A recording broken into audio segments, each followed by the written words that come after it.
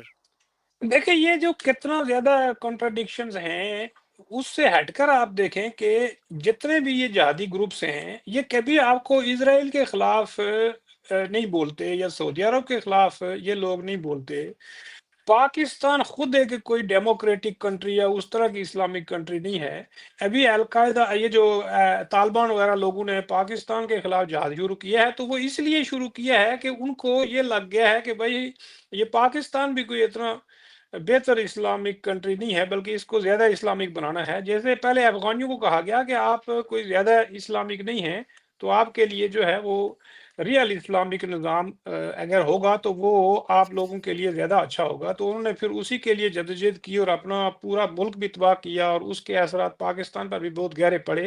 تو پاکستان کی جو سٹیٹ ہے بیسیکلی اس کے پیچھے یہ جو آئیڈیالوجیکل بیگیج ہے نا یہ بڑا ڈینجرس بیگیج ہے. چونکہ کوئی بھی نیشن سٹیٹ جو ہے وہ ان چیزوں کی بنیاد پر یا یہ جو فکشنل قسم کی نالج ہوتی ہے ان بنیادوں پر آپ نیشن سٹیٹ بلڈ نہیں کر سکتے ہیں. پاکستان کو آپ دیکھ لیں کہ چائنا جیسی ایتھیسٹ کنٹری کے ساتھ تو شاید جیسی میٹھی دوستی ہے لیکن سوویت یونین کے لیے نہیں ہے. چونکہ اس وقت سوویت یونین کے خلاف چونکہ امریکہ ان کو سپورٹ کر رہا تھا، فائنینس کر رہا تھا، تو یہ سارے گروپ جو ہیں وہ سوویت یونین کے خلاف جہاد کر رہے تھے. لیکن وہی گروپ امریکہ کے خلاف کیسے ٹرن ہو گئے یہ ایک بڑا سوال لوگوں کے ذہنوں میں ہے.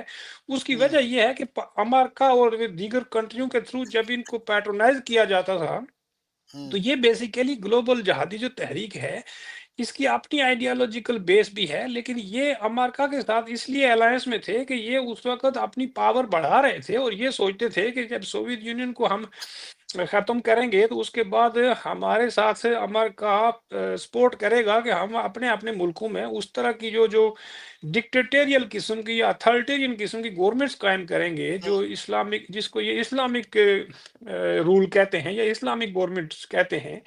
تو یہ بیسیکلی اپنے اپنے ملکوں میں جس طرح آپ افغانستان میں دیکھ لیں وہاں کتنا سخت گیر قسم کا انہوں نے ایک پولیٹیکل سسٹم قائم کر لیا ہے. تو یہ ہم اصل میں جب عافیہ صدیقی اور اس طرح کے لوگوں کی جو ہم بات کر رہے ہیں تو یہ سارے انڈیویجول جو ہیں یہ بیسیکلی اسلامک جو نظام ہے یا اسلامک جو کیلیفیٹ ہے جس کو ہم ایک گلوبل سسٹم جس کو یہ لوگ کہتے ہیں وہ اسٹیبلش کرنے کے لیے یہ سارے اسٹرگل کر رہے تھے. اور گلوبل سسٹم مینس کہ تمام مسلمان جو ہیں کنٹریز جتنی بھی ہیں وہ ایک خلافت کے انڈر کام کریں گی. ہوں، یہ ان کا وہ خواب ہے جو عربوں نے سب سے پہلے جو ہے وہ خلافت قائم کی تھی. اور انہوں نے تو باقاعدہ ایکسپینشنزم کر کے ملٹریلی انویژن کر کے کنٹریز کو کیپچر کیا اور ان کے اوپر وہ باقاعدہ اپنی خلافت مسلط کی. وہ ایک امپائر طرز کا نظام تھا. پھر اس کے بعد جی ترکوں نے عربوں کو ریپلیس کیا. تو وہ جس کو ہم خلافت عثمانیہ کہتے ہیں وہ دراصل ایک پولیٹیکل سسٹم تھا جو ترکوں نے اس کے بعد اسٹیبلش کیا. تو یہ جو جہادی موومنٹس ہیں یا القاعدہ یا گلوبل جہادی گروپس ہیں یہ بیسیکلی اسی آئیڈیالوجی کی طرف واپس ہوں، جانا چاہتے ہیں کہ ہم نے ایک گلوبل امپائر قائم کرنی ہے, اسلامک جی امپائر قائم کرنی ہے. تو بالکل یہ ٹھیک. جو عافیہ صدیقی جیسے لوگ ہیں جب یہ امریکہ جیسے ملک میں آ گئے, یہ چونکہ اسٹوڈنٹ ویزے پہ آئی تھی اور اس نے یہاں جس طرح آپ نے انٹروڈکشن میں بتایا کہ اس نے باقاعدہ نیورو سائنس میں پی ایچ ڈی کی. اور اس کے بعد یہ لوگ یہاں رہنے کے باوجود آپ دیکھیں کہ ان لوگوں کے اندر اس طرح کی انڈرسٹینڈنگ پیدا ہو گئی ہے کہ ہم امریکن ڈیموکریسی سے یا امریکہ کا جو کیپٹلسٹ سسٹم ہے اس سے سیکھنے کی بجائے یہ وہیں 7ویں صدی کے اس نظام کی طرف واپس جانے کے لیے کیوں کوشش کرتے ہیں.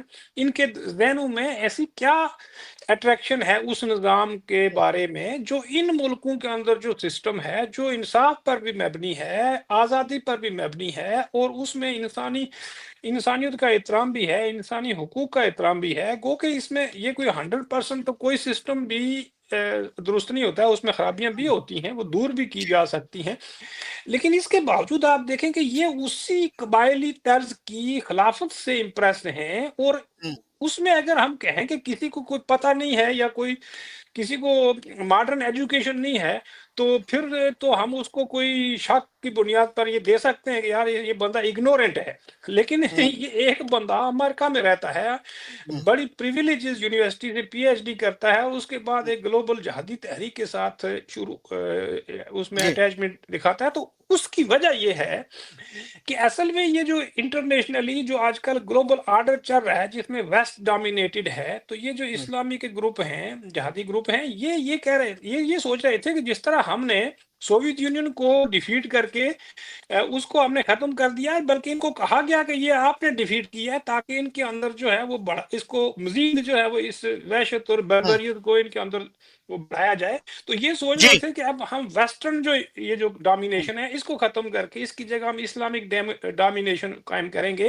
اور یہ سوچ رہے تھے کہ ہمارا جو سسٹم ہے اس سے دنیا نہ صرف امپریس ہو جائے گی بلکہ ہم ہوں، چونکہ یہ نظام تو جبر سے امپوز کیا جاتا ہے. طالبان نے ہوں، افغانستان پر گن پوائنٹس پر باقاعدہ لوگوں ہوں، کے اوپر جو ہے یہ نظام مسلط کیا ہے. تو صحیح. کوئی بھی اسلامک کنٹری جو ہے وہ تو والنٹریلی اسلام نافذ کرنے کے لیے تو کہیں بھی تیار نہیں ہوتا ہے, بلکہ جہاں کہیں بھی اسلامک یہ گروپ ٹیک اوور کرتے ہیں تو وہاں لوگوں کی حالت اتنی خراب ہو جاتی ہے کہ وہ ہوں، رونے پیٹنے لگتے ہیں. افغانستان میں انہوں نے ایجوکیشن بین کر دی, ذرائع روزگار کچھ نہیں ہے, انہوں نے کہا کہ روزی روٹی کے ہم ذمہ دار نہیں ہیں, اس کی ذمہ داری اللہ سے لو. تو یہ ہوں، ایک اتنا خوبصورت قسم کی وہ کیا کہتے ہیں پتلی گلی ہے جس میں سے ہوں، آدمی نکل جاتا ہے کہ لوگوں کو یہ کہا صحیح. جائے کہ ہم نے اسٹیٹ تو صرف مذہب کی پروموشن کے لیے اور جنت کا راستہ بنانے کے لیے بنائی ہے, آپ لوگوں کی ہوں، ویلفیئر کے لیے تو نہیں بنائی ہے. تو یہ ہوں، بیسیکلی اس کانسیپٹ کے ہی خلاف ہے جو نیشن سٹیٹ کا کانسیپٹ ہے. ہوں، نیشن سٹیٹ کا تو مطلب یہ ہے کہ وہ اپنے سٹیزن کی ویلفیئر کے لیے بنائی جائے ہوں، گی, اور سٹیٹ تو ایک ادارہ ہے جیسے ایک کمپنی ہوتی ہے, تو وہ کسی جی ایک مذہب دھرم یا کسی فرقے کی پروموشن کے لیے تو نہیں ہوتی ہے, وہ تو صرف ہوں، سٹیزن کی فیسلیٹیشن کے لیے ہوتی ہے. تو ان لوگوں کے دماغوں میں اصل میں پاکستان کے اندر تو چونکہ یہ باقاعدہ انڈکٹرینیشن کی گئی ہے کہ ہوں، ہم جو ہیں وہ اسلام کا قلعہ ہیں اور ہم پوری دنیا میں اسلام کو پروموٹ کر کے اس کو پوری دنیا میں ڈومینیٹ کر دیں گے, کیونکہ ہوں، یہی اللہ کا حکم ہے اور یہی اللہ کا اعلان بھی ہے کہ میں آپ جی لوگ حق پرست ہیں تو حق پرستوں کو پوری دنیا میں ہم اقتدار دیں گے. جی ہاں. یہ اس سوچ کی عکاسی کرتے ہیں. جی